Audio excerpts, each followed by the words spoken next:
Assalamualaikum warahmatullahi wabarakatuh. Bertemu lagi dengan Ibu di Mapel Prakarya kelas 7. Semangat pagi. Apa kabarnya hari ini? Kalau Ibu bertanya, apa kabarnya hari ini? Kalian jawab, Alhamdulillah, luar biasa, Allahu Akbar. Yang semangat ya menjawabnya. Apa kabarnya hari ini? Iya, terima kasih ya. Semangat ya belajarnya. Hari ini materi yang Ibu bahas masih materi tentang bab 1 tentang kerajinan limbah lunak. Minggu yang lalu sudah kita bahas subkonsep yang pertama yaitu prinsip kerajinan limbah lunak. Hari ini untuk tanggal 27 Januari 2021, materi yang dibahas adalah yang pertama, jenis dan karakteristik bahan limbah lunak, kedua, pengolahan bahan limbah lunak. Adapun tujuan pembelajarannya, Ibu harapkan setelah kalian mempelajari jenis dan karakteristik bahan limbah lunak dan pengolahan bahan limbah lunak, kalian dapat menjelaskan jenis dan karakteristik bahan limbah lunak. Kedua, kalian dapat membedakan karakteristik limbah lunak organik dan limbah lunak anorganik. Ketiga, kalian dapat memberi contoh limbah lunak organik dan limbah lunak anorganik. Dan yang keempat, kalian dapat menjelaskan pengolahan bahan limbah lunak.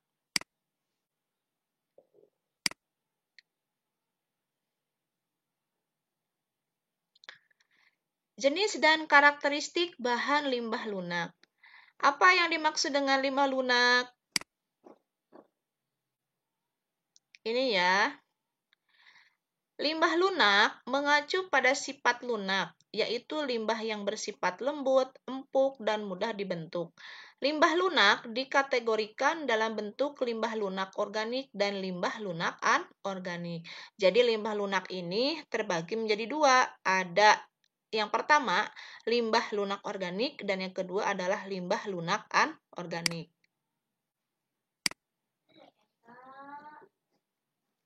Yang pertama, limbah lunak organik. Pasti kalian sudah mengetahui bahwa limbah lunak organik berasal dari tumbuh-tumbuhan. Semua bagian tumbuhan dapat dikategorikan limbah yang dapat diolah menjadi produk kerajinan. Namun, semuanya harus melalui pengolahan terlebih dahulu. Contohnya daun-daunan, kulit buah, kulit sayuran batang tumbuhan, atau hasil olahan tumbuhan seperti kertas. Limbah lunak organik disebut juga limbah basah. Ayo, siapa yang tahu mengapa limbah lunak organik itu disebut juga sebagai limbah basah? Ayo, siapa yang tahu? Nah, ini ya, jawabannya sudah ada di sini. Limbah lunak organik itu disebut juga sebagai limbah basah karena limbah lunak ini termasuk sampah yang mempunyai kandungan air yang cukup tinggi dan mudah membusuk. Limbah lunak organik yang dapat dijadikan karya kerajinan adalah jagung, kulit bawang, kulit kacang, kulit buah atau biji-bijian, jerami, kertas, dan pelepah pisang. Nah, ini adalah contoh gambar dari limbah lunak organik. Ada limbah kulit jagung, ada limbah kulit bawang, ada limbah jerami, dan ada limbah kulit kacang. Selanjutnya ada limbah kulit salak dan ada limbah pelepah pisang. Lalu Bu, bagaimana cara pengolahan untuk limbah lunak organik? Karena kan tadi sudah dibilang, sudah dibahas bahwa limbah lunak organik itu disebut juga sebagai limbah basah. Ya, jadi kalau tidak cepat-cepat diolah, limbah lunak organik ini akan cepat membusuk. Ini ya. Pengolahan limbah organik basah dapat dilakukan dengan cara pengeringan menggunakan sinar matahari langsung hingga kadar air dalam bahan limbah organik habis. Bahan limbah lunak organik yang sudah kering merupakan bahan baku yang nantinya dapat dibuat berbagai macam produk kerajinan.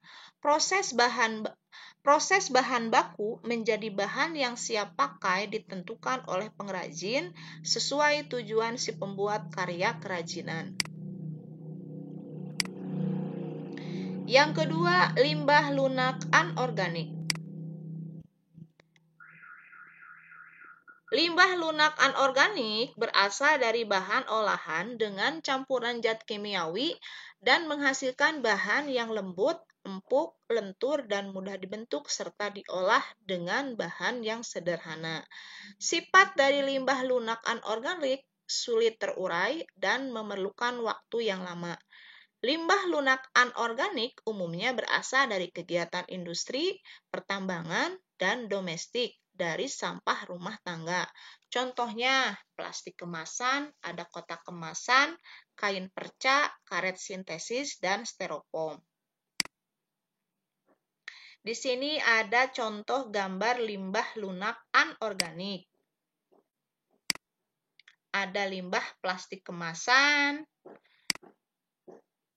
ada limbah kain perca, limbah styrofoam yang sering kita gunakan, ada limbah karet ban, dan ada limbah kotak kemasan. Nah, itu ya semuanya termasuk ke dalam contoh dari limbah lunak anorganik. Selanjutnya, pengolahan bahan limbah lunak. Pengolahan bahan limbah lunak menggunakan prinsip 3R. Yang pertama reduce, yang kedua reuse, dan yang ketiga adalah recycle. Apa itu reduce? Reduce itu artinya mengurangi atau meminimalisir barang atau material yang kita gunakan. Yang kedua, reuse artinya menggunakan kembali atau memilih barang-barang yang bisa dipakai kembali. Yang ketiga, recycle artinya mendaur ulang atau barang-barang yang sudah tidak berguna didaur ulang lagi. Contohnya untuk bahan kerajinan. Contoh penerapan reduce, reuse, dan recycle. Kalau reduce, penerapannya yang pertama dalam kehidupan sehari-hari, satu dengan kalian membawa tas belanjaan pada saat berbelanja. Jadi kalau kalian berbelanja, harus membawa tas ya, harus membawa tas belanjaan dari rumah. Yang kedua, mengurangi penggunaan benda sekali pakai. Dan yang ketiga, membaca koran online. Kedua, penerapan reuse dalam kehidupan sehari-hari. Satu, menggunakan kembali kantong plastik. Kalau kalian belanja di supermarket mendapatkan kantong plastik, jangan dibuang ya, tetapi disimpan kembali, nantinya bisa digunakan untuk kalian berbelanja. Yang kedua, menggunakan kembali botol plastik. Misalkan kalian membeli pembersih lantai kemasan botol. Nah, botolnya jangan dibuang ya. Itu bisa digunakan kembali botolnya dan nantinya kalian tinggal beli soklin lantai atau pembersih lantai yang kemasan isi ulang. Yang ketiga adalah recycle. Contohnya misalkan bungkus plastik menjadi kerajinan tangan. Bungkus plastiknya itu bisa dari kopi, bisa dari deterjen, itu bisa kalian sulap menjadi kerajinan tangan yang memiliki nilai jual. Misalkan bungkus plastik tersebut bisa kalian olah atau sulap menjadi tas, dompet, kemudian alas lantai ya. Pokoknya sekreatif mungkin. Dan yang kedua, sampah organik dijadikan pupuk kompos. Di sini ada kuis dari nomor 1 sampai nomor 5, itu bisa kalian lihat materinya di pertemuan yang pertama, ya di materi pertama dari nomor 6 sampai nomor 10 materi yang ini ya. Nah, ini silahkan kerjakan di buku catatan kalian, kemudian nanti jawaban singkatnya kalian tulis di kolom komentar, disertai nama dan kelas. Alhamdulillah untuk hari ini Dicukupkan sekian ya. Jangan lupa di-like, komen, dan subscribe ya. Terima kasih. Semoga bermanfaat. Wassalamualaikum warahmatullahi wabarakatuh.